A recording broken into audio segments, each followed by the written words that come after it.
Okay, let's do an easy one for beginners. This is the typical two-star no-touch puzzle you see in the New York Times. It's from a website called Krazy Dad.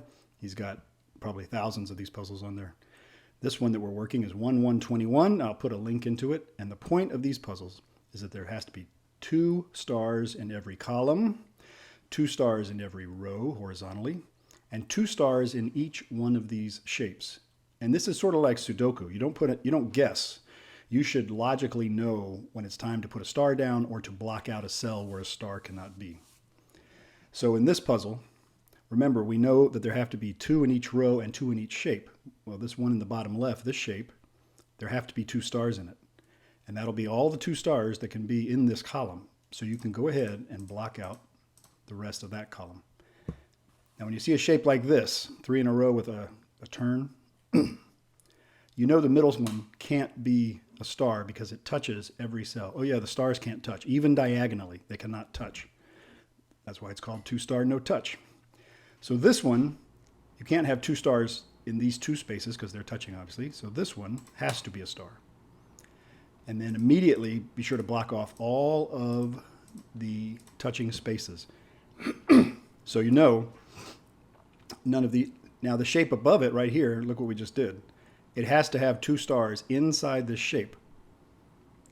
Well, they can't both be in these spaces, so one of them has to be here, blocking off all the touching spaces, and the other one has to be here. And we know there can only be 2 stars in each column, so we can go ahead and block off all the rest of this column. And in this shape down here, this has to be the other star. It's the only space left. So the rest of this column we can go ahead and block out because that column has 2 stars. All right, let's look at this shape up here. It's sort of like the shape we just did below, but it has this extra thing. And yes, there could be a star here and a star in the counter corner here. You know there's going to be a star in these there can't be a star here because it touches every other cell in that shape.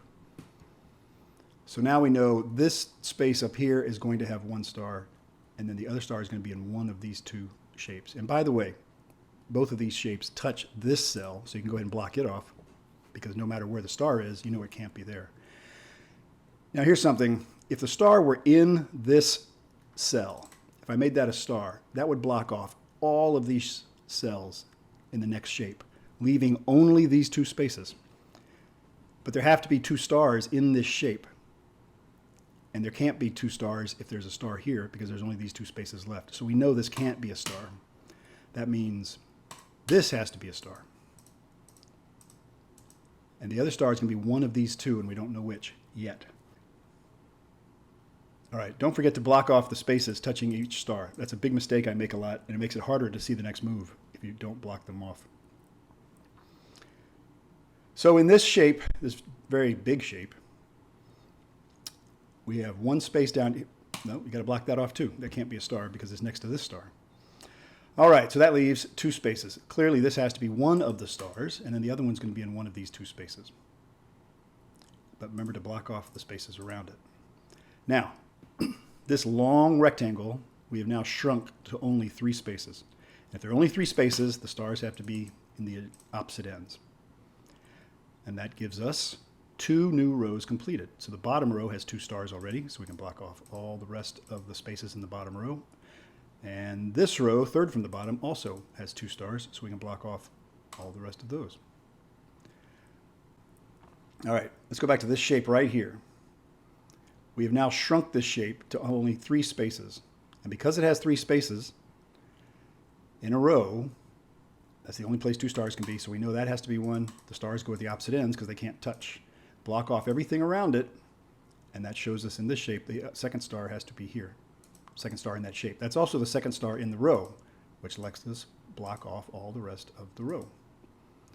Now this shape just got a lot more easier because it can only have 2 stars, and there are only 3 spaces. So again, the stars are at the opposite ends. We can block off the rest of this column because it already has 2 stars. And this row now has 2 stars, so we can block off the rest of those. And now this column here has no stars. We know one of them is going to be in these 2. The other one must be here. And that lets us block off this space because this row has 2 stars. And now that leaves only one more space in this shape and one more space in this column for the second star. So that has to be here. And there's already a star in this row, so we can block that off, which shows us our next star here. And so we have all these columns are complete. We can block that space off. And this column is complete as well, so we can block all those spaces off. There have to be 2 shapes inside this form, or 2 stars inside this form. So one of them has to be there, the other one has to be there. That's the only places they can be, which blocks this off. Now this row has only 1 space left in it to put a star in. So we have to put a star there. And it looks like we're waiting for only one more star in one of these 3 spaces, but it can't be in that row, and it can't be in this row because they already have 2 stars. This row only has 1 star. This should be the final star. 8 minutes. That's really slow for a puzzle this easy, but there you go.